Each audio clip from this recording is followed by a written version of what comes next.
This is Michael Connelly, and you're listening to Killer in the Code, Solving the Black Dahlia and Zodiac Cases.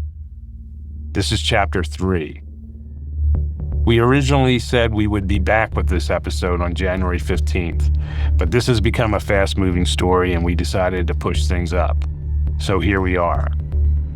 But before we get into it, I just want to give what I guess is a preface here. We dropped the first 2 episodes a couple weeks ago and named Marvin Margolis, aka Marvin Merrill, aka Skip Merrill, as the killer in both the Zodiac and Black Dahlia cases. It created quite a stir on the internet on various sites and threads dedicated to one or both of these infamous cases. As predicted in our first episode, people sniped at our findings, mostly without bothering to listen to them first or wait for the rest of the podcast. I feel I made a mistake in those opening episodes by not properly introducing a couple members of the team who have been involved in the investigation and fully support its findings. So briefly, let me introduce 2 of the cold case homicide investigators who are part of this team. First, there is Missy Roberts. She spent 29 years with the Los Angeles Police Department, most of it working homicides, before retiring last year as the detective in charge of the cold case unit. During the last half of her career with the LAPD, she was assigned to the murder of Elizabeth Short, better known as the Black Dahlia.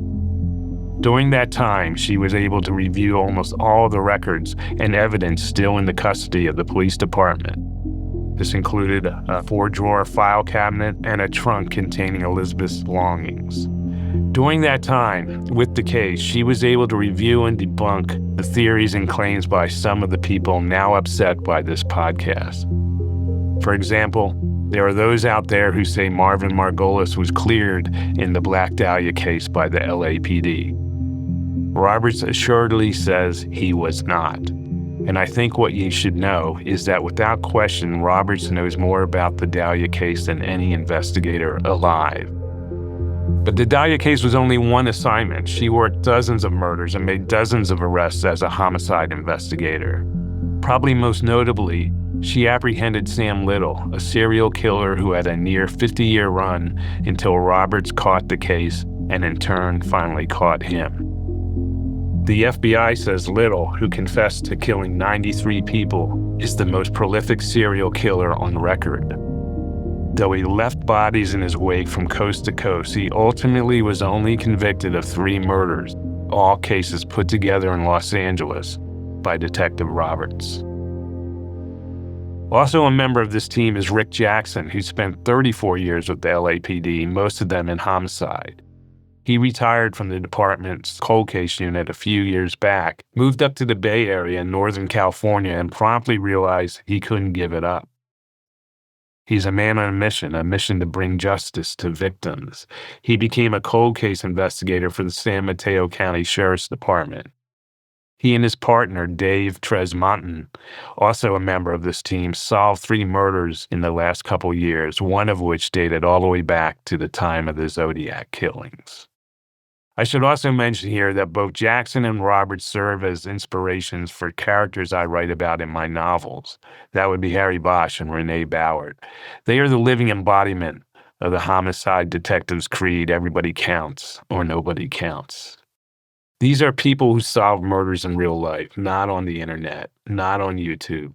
They gather and must rely on real evidence when they make cases, and that dedication to the truth is what they bring to this investigation.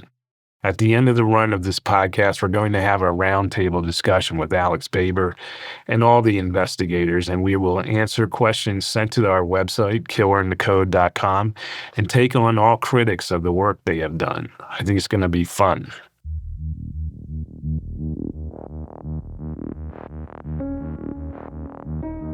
Now, on to Chapter 3. I don't think we need to start with another recap, but before we get into a new decoding and interpretation of the Zodiac's last cipher, I want to talk about checking boxes.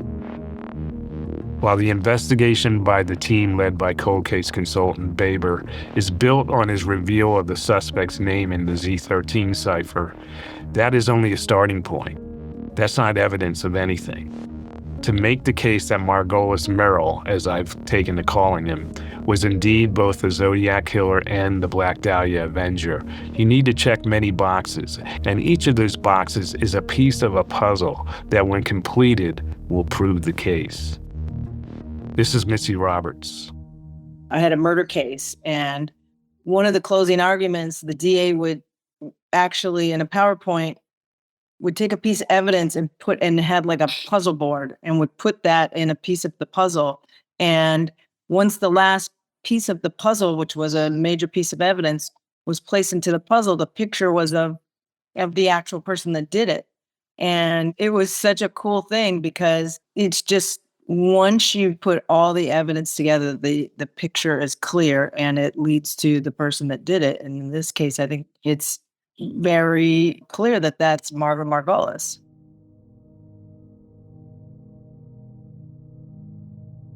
Okay, so let's start checking boxes. Some of these will pertain to only one of the cases for obvious reasons, but some will need to be checked in both cases to be valid. Let's begin with what is perhaps the easiest one, the physical aspects of the killer. Since there were no known witnesses to Elizabeth Short's abduction or the discarding of her body, this is pretty much a Zodiac box. The final killing officially attributed to the Zodiac was the murder of San Francisco cab driver Paul Stine on October 11, 1969. A description of the killer who shot Stine was obtained from 3 children who looked out a window in their home and saw the fleeing man, as well as 2 police officers who passed him while responding to the shooting call. The police put out a description of a white male, 35 to 45 years old, with a stocky build and height between 5'8" and 6 foot. He wore glasses and had a crew cut. Adding descriptors from surviving victims of the earlier attacks, the Zodiac was known to be right-handed as well. This is Alex Baber. Okay, so here's what we know. We know that he's within the height bracket, which is 5'8" to 6 foot. We know he's right at 5'10". Some accounts are 5'9", others are 5'10", depending on what account you go by. We know that he's right-handed. His son verified that, as well as some images show him using his right hand, which would imply such. We also know that he wore glasses all the time. You know, there's an account where his son says in an audio, yeah, my dad wore glasses all the time. He had 2 pairs of glasses he wore. You know, he's very clear about that. And also, we discovered when we went through the evidence that he shared with us, with Detective Jackson and Mitzi, we discovered a VA eye prescription that we have in our possession that also verifies that he needed glasses. And then we know his physical characteristics fit as well. His weight at that time, approximate weight, which you can't really depend on because people fluctuate.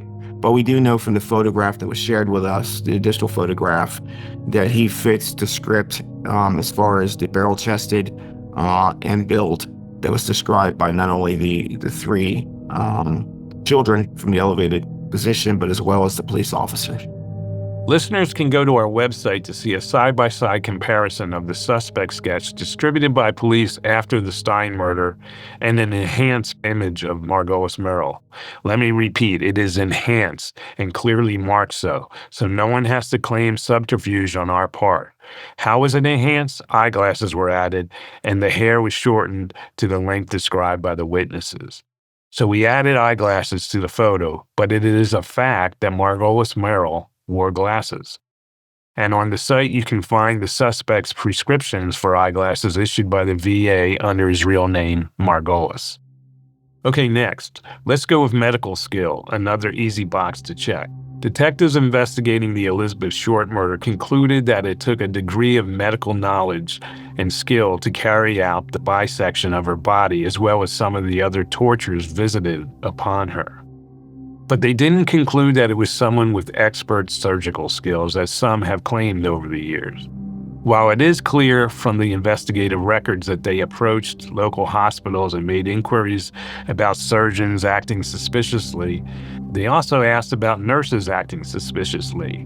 They also went to the University of Southern California, located near where the Black Dahlia's body was found, and asked for a list of students enrolled into medical school at the time of the murder. Well, from the get-go, the coroner surgeon had stated clearly that he believed it was somebody who had medical knowledge or knowledge of human anatomy, which is present if you look at the mutilation. But for them to believe there was only a skilled surgeon is outlandish. And the reason being is they themselves were going to USC Medical School, getting a list of 300 students that they were checking individually. If they truly believed it was a skilled surgeon, they would never have had that list generated for the FBI. Either way, Marvin checks that box. He was attending USC's medical school at the time of the killing, and according to police records, had engaged in a dissection of a human body in the months before the Dahlia murder. And prior to that, he had been a Navy corpsman attached to a Marine unit during the World War II battle on Okinawa. He dealt with wounded soldiers in a battlefield hospital. As it says in the investigative records, he cared for many, quote, mangled soldiers. Moving on, let's go with firearms training. Remember, 3 of the Zodiac attacks involved shootings. Yeah, Marvin had plenty of training. He was a naval corpsman, which their training is Pacific during World War II, was with a 45 APC. The backstory of this is during World War II, the medics or the corpsmen, when they were in action, they carried only a sidearm, and they had to be proficient with it. And that being said, we know that Zodiac was extremely proficient with his. He hit Jensen running in the dark. He claims he had a flashlight that he taped to the barrel, but even at that point, for him to hit a moving target in the dark as it's going away from you is very impressive. And the 5 rounds are in close proximity of each other in her back. So he did have some skill as a marksman with a sidearm. The victim Baber was referring to there was Betty Lou Jensen, who was shot to death in the Zodiac killer's first known attack, December 20th, 1968. Our next box is an important one: cryptographic expertise. The Zodiac composed 4 ciphers that were mailed to Bay Area newspapers. The first was cracked in a week, but the next 3 stood the test of time and were not broken for more than 50 years. That shows some serious expertise. If Margolis Merrill was the Zodiac, where did he get it? To be honest, I don't think we could ever positively identify his background in cryptography. And the reason being is unless we discover another piece of evidence or a cryptography book in the storage or possession that he left behind, we really can't be sure. What we do know is that being an autodidact polymath, much like myself, he would be able to teach himself, and it wouldn't have been very difficult. And he did make mistakes, which are key. That shows he is an amateur, much like myself. But we also know that he had a background with one of the World War II soldiers, Bill Robinson, who was selected by General MacArthur for the Signet Unit, which is turned into the NSA. You know, it is the top tier of cryptography or cryptoanalysis. To have that as a roommate and a friend at the time, meaning just following World War II, where it's fresh, he just got out.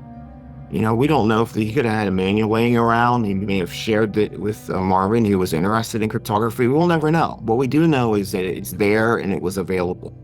And at that point, that opens a door for us on a circumstantial level is, okay, he may have had or had been exposed to it through Bill Robinson.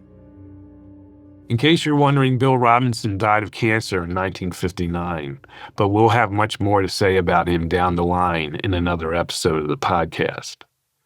I also went to our team of former NSA cryptologists to ask about Margolis Merrill's code-making skills and how he might have gotten them.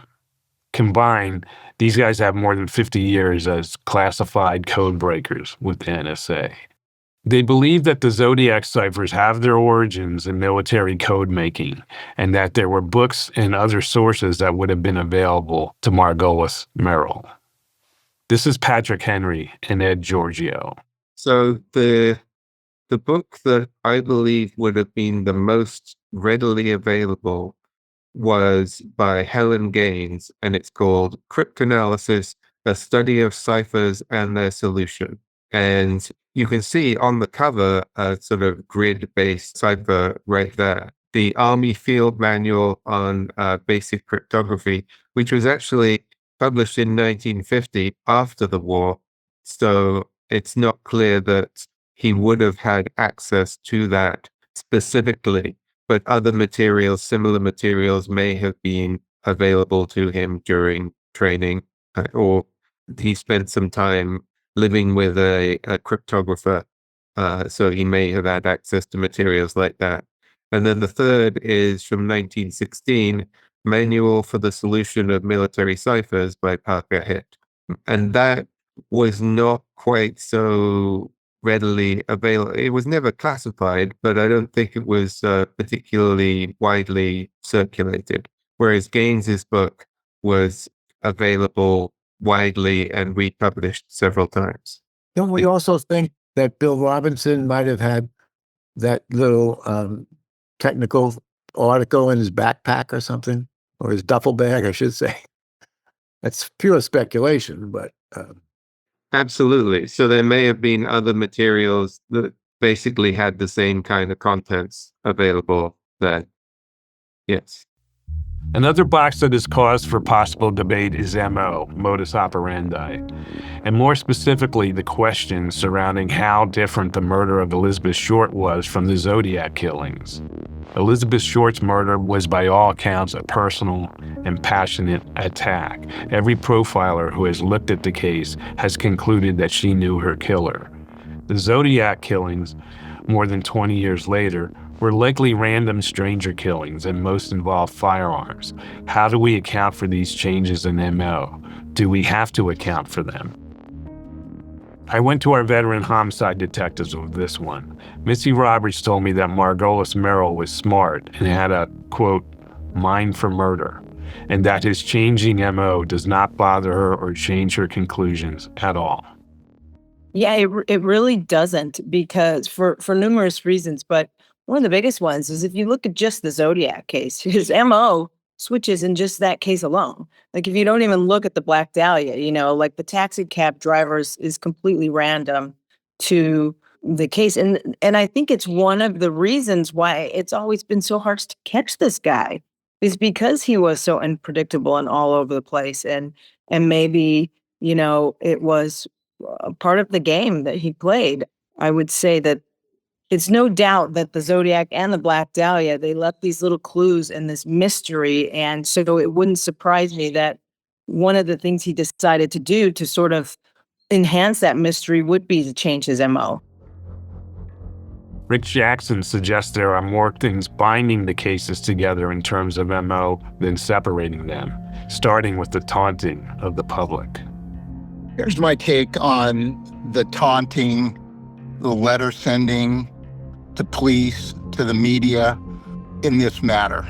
I have worked homicide for 36 years, 28 with LAPD and the last 8 in cold cases in San Mateo County.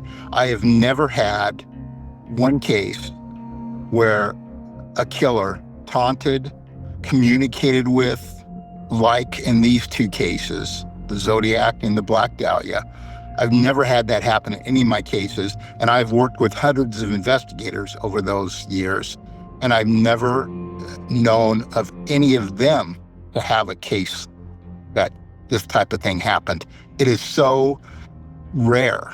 It's an amazing thing, actually. It's really kind of interesting. And you have to have the right mindset to be able to do that, and the confidence or arrogance to be able to do that, because you're just increasing the chances, especially nowadays, in getting caught. The taunting is just another piece of circumstantial evidence that really is very, very strong. I was wondering, when you have the Dahlia reaching out to the media and the Zodiac reaching out, what about Marvin Merrill himself? Did he have a penchant for courting the media as himself?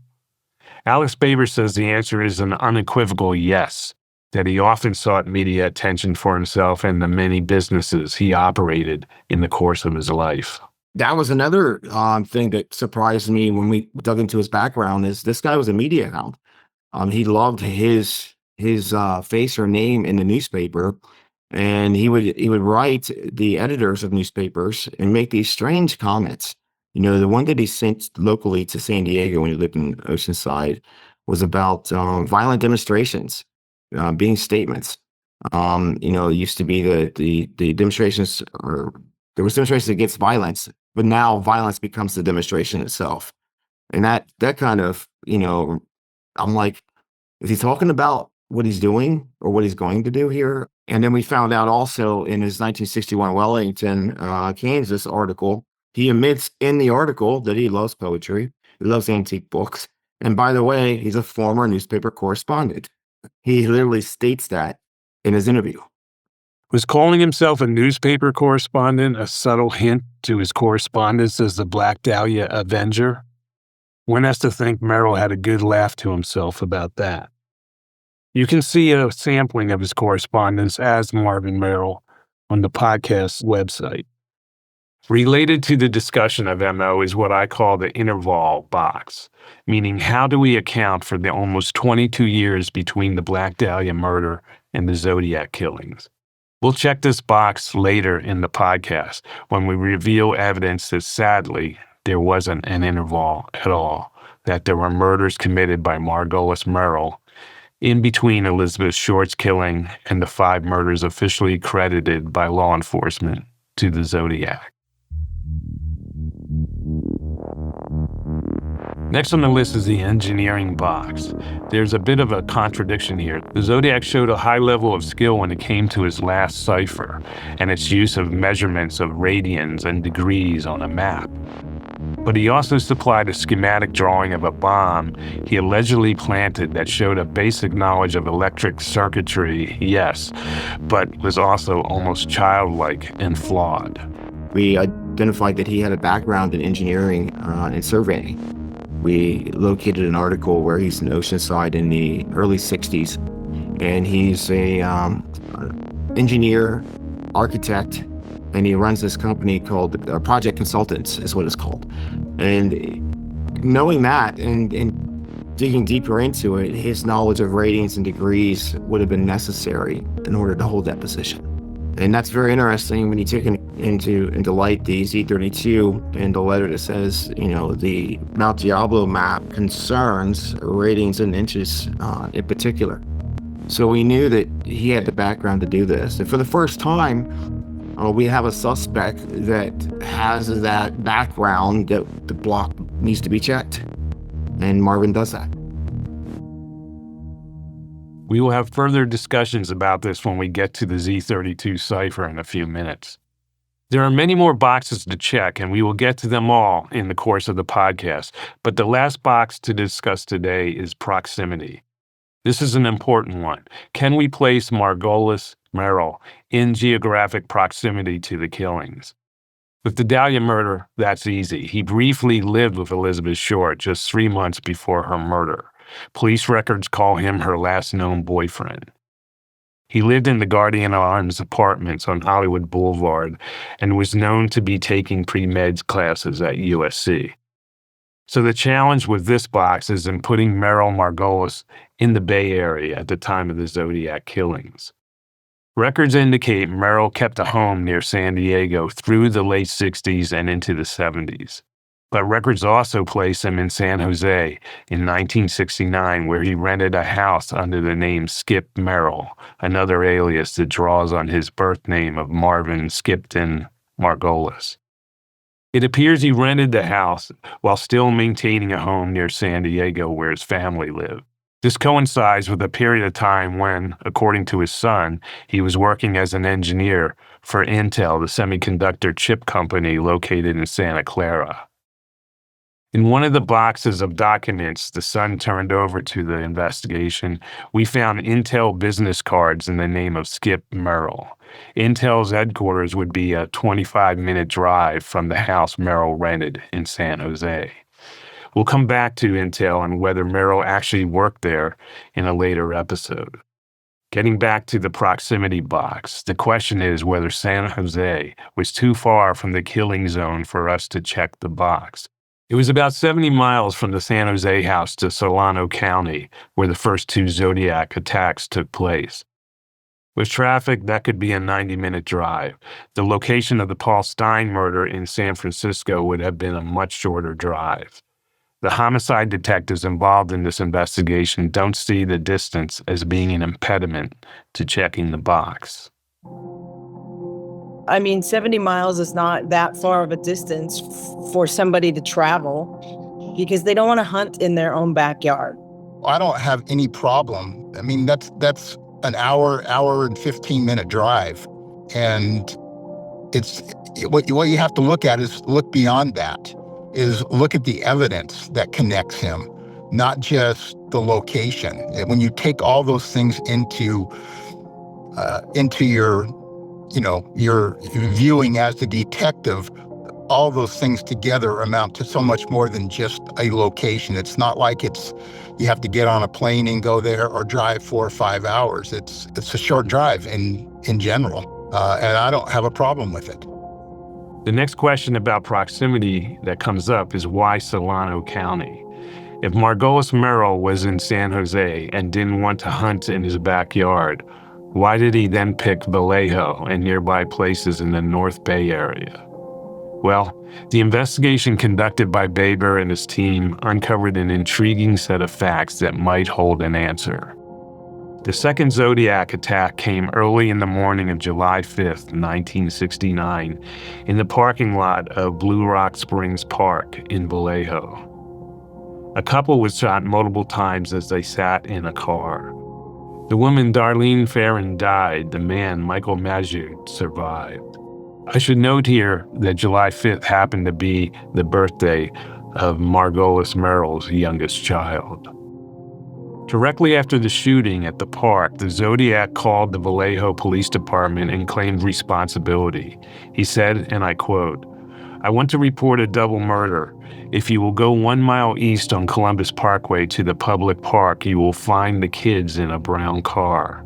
They were shot with a 9mm Luger. I also killed those kids last year. Goodbye."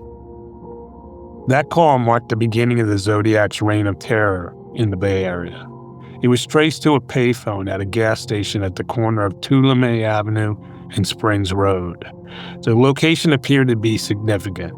The police plotted 2 possible routes from the park to the phone booth the Zodiac used, and going either way, he would have passed several payphones before getting to the one he stopped at. Why stop at that particular phone? Was it a random choice, or was there something significant about that intersection? Perhaps the answer is this. That payphone happened to be less than 500 feet from the house where Elizabeth Short lived with her father when she first moved to California 5 years before her murder. If you were to stand where the phone booth was at the time he placed that phone call, you could see the front door of where Elizabeth resided when she first came to California. It had been 22 years since the Black Dahlia murder. How could Marvin Merrill, the Zodiac, have known that address and understood its significance? Especially when the original investigators had listed the wrong Vallejo address in case records.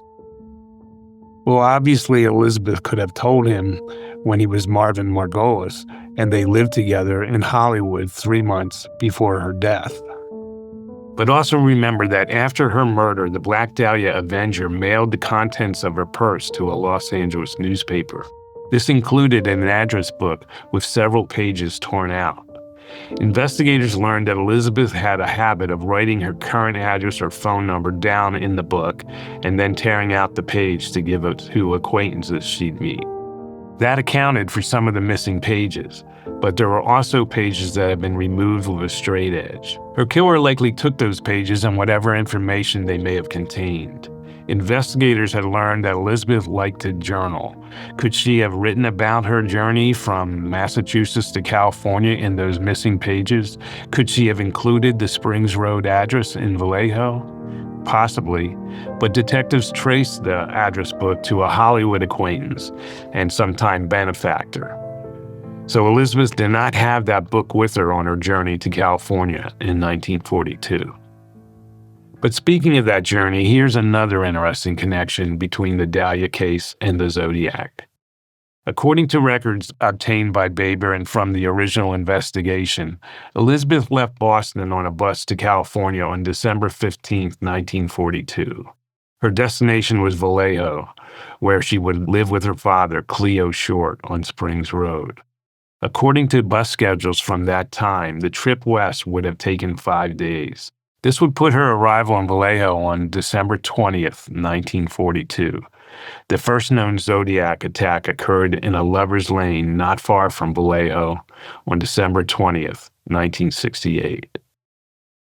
Was December 20th merely a coincidence? Was the first attack on July 5th, the birthday of Merrill Margolis's child, a coincidence? And was the Zodiac choosing that particular payphone just a coincidence? Or was it all part of what detectives call a fact pattern? The thing about coincidence is it starts out with just one. And so you kind of, it's easy to discard. It's easy to sort of say, wow, that's weird. But then you get another one, and then you get another one, and then you get another one. And all of a sudden it's like, this is not coincidence anymore. This is more evidentiary. This is more fact. I feel like when you get a coincidence after a coincidence that leads to the same conclusion, that it's no longer a coincidence, it's a fact. And that seems what's happening in this case, for sure. And in law enforcement, in these kind of cases, that's what they say, fact patterns. So yeah, patterns of factual things that occurred. And so it's no longer a coincidence. It's a fact pattern. When you come upon coincidences in an investigation, you definitely become alerted to those. And you need to follow up. See, is there more to this, or is it just a one item coincidence, if you will? In this case, it's totally irrelevant because, and it's a saying that we've all heard as detectives and just in life in general, a coincidence followed by a coincidence followed by a coincidence, and maybe 10 or 15 or 20 other coincidences at some point no longer become a coincidence. It's just a percentage of things that just can't happen randomly after a while. And that stuff becomes very important. It's a basis for circumstantial evidence. Okay, let's move on now to a discussion of the Zodiac's last cipher, known as the Z32. We need to first start with the Zodiac note that included the Z13 code. It also included a sketch of a bomb the Zodiac claimed he would plant in order to take out a school bus. You can check it out on our website, but essentially it's a crude drawing of a Rube Goldberg sort of device that would involve a bus driving by an unknown spot and blocking sunlight from reflecting on a mirror, thus closing an electric circuit and detonating a string of bombs as the bus drove by. It does not take into consideration that a vehicle like a truck driving by could also detonate the bomb, or that there could be any number of reasons for the sun's connection to the mirror to be interrupted, let alone the idea that a mirror positioned on the side of the road would go unnoticed. Though it was likely just a hollow threat, if not a joke, the threat served the Zodiac's purpose of stoking the grip of fear he held on the Bay Area. Parents literally started driving their kids to school. The bomb threat was followed on June 26, 1970, with a letter from the Zodiac to the San Francisco Chronicle. It contained the Z32 cipher, along with a Phillips 66 map of the Bay Area. The familiar Zodiac symbol, the circle with the crosshairs, was centered on the peak of Mount Diablo in the East Bay Area. The message from the Zodiac read, "The map coupled with this code will tell you where the bomb is set. You have till next fall to dig it up." On the map, the Zodiac noted that the crosshair logo should be set to magnetic north. The Z32 proved difficult to crack, largely because there were only 3 repeating symbols, leaving 26 variables, a codebreaker's nightmare, especially in 1970 when computer technology and processing power was nothing like it would become in the decades ahead. A month later, with Z32 unbroken, the Zodiac offered a sizable hint. In a new letter to the Chronicle, he quoted the Mikado, the Gilbert and Sullivan comic opera, and ended the note with, P.S. The Mount Diablo code concerns radians and numbers of inches along the radians. The note also included 2 versions of the Zodiac Killer's standard crosshairs symbol and his repeating Zodiac versus police scorecard, which was now 13-0, apparently meaning that his kill count was now up to 13 while the police were scoreless in their attempts to identify and capture him. There's one curious difference in the score this time. One of the crosshair circles contained a 0 that was round instead of oval and was also deeply outlined. It was inside the circle and positioned at about 8 if it were a clock face. To many decoders, this meant something, in addition to the clues about inches and radians.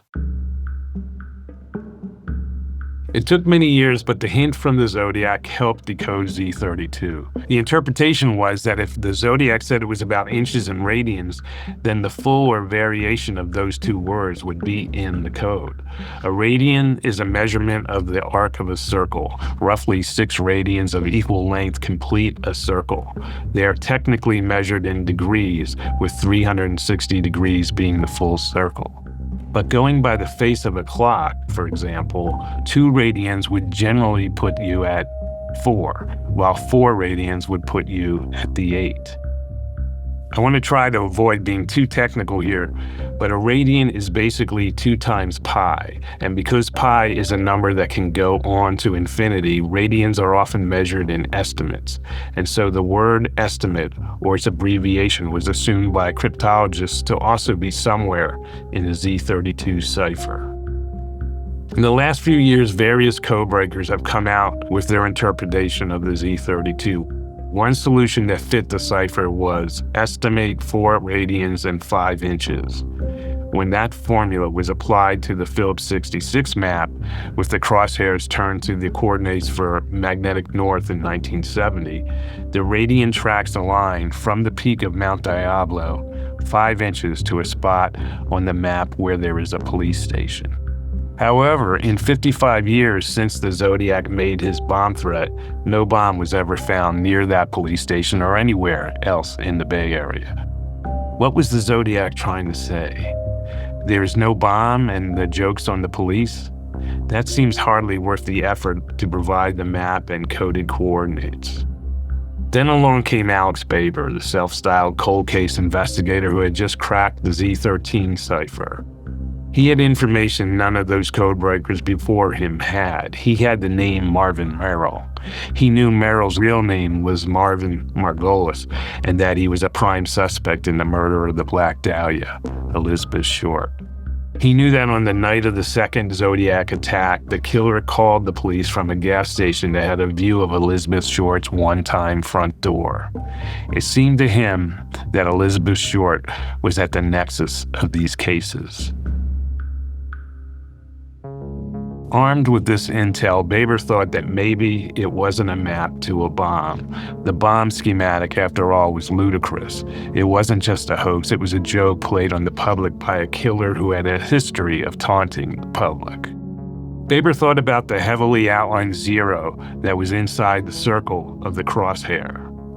Positioned at 8 o'clock, the same as 4 radian. He thought about going short of the perimeter. Armed with all this, he tried a different decryption of the Z32. Estimate 4 radian and 3 inches.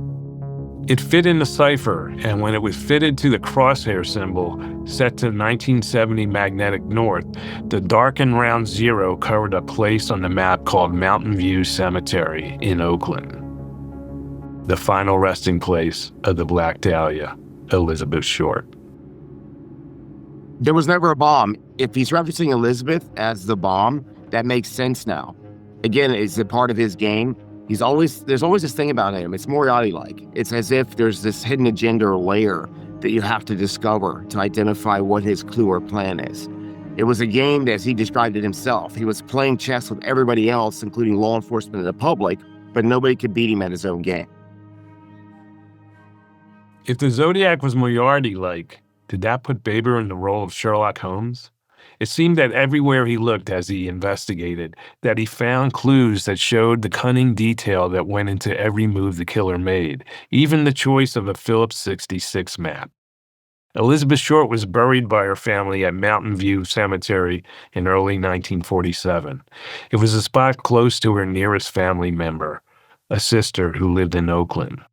Visitors to her grave in the vast cemetery will find it in section 66.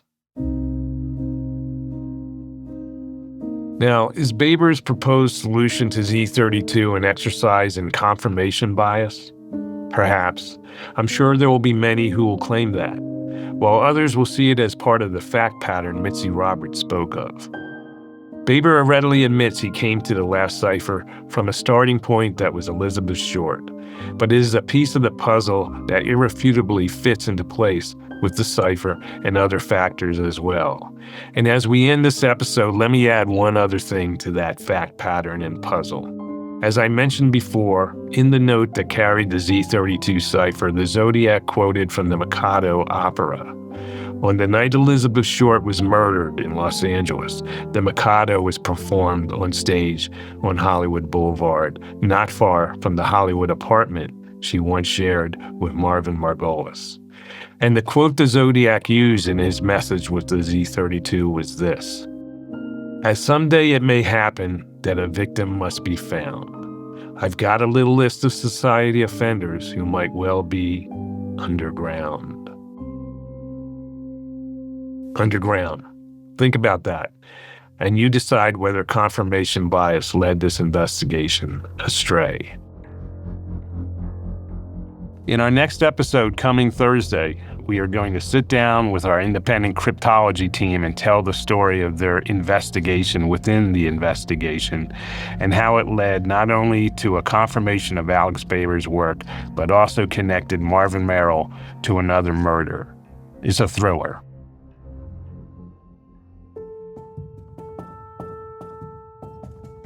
I'm Michael Connelly, and you've been listening to Killer in the Code, Solving the Black Dahlia and Zodiac Cases. This chapter was written and produced by Michael Connelly. It was edited by Terrell Lee Langford. Sound designed by Michael Odemark, with music by Mark Henry Phillips.